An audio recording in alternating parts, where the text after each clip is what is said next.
একটা লোক যে এতক্ষণ ধরে দাঁড়িয়েছিল কিছু বলতে পারছিল না, অ্যাটলিস্ট সুযোগ পেলো জয় শ্রীরাম বলার, এবং সে আমাকে শুনিয়ে আমি হাক করলাম, তারপর চুপো বসে গেল, একটাও কথা বলছেন, সামনে দাঁড়িয়ে আছে কিন্তু। এটাই তো ভালোবাসা।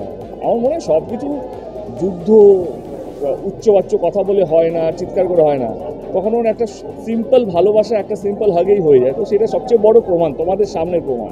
মানে এইটা তো আমার সাজানো না, বা উনিও জানতেন না আমি বেরোবো কি বেরোবো না, উনি নিজের দলের কোনো কর্মীর জন্য বা নেতার জন্য ওয়েট করছেন।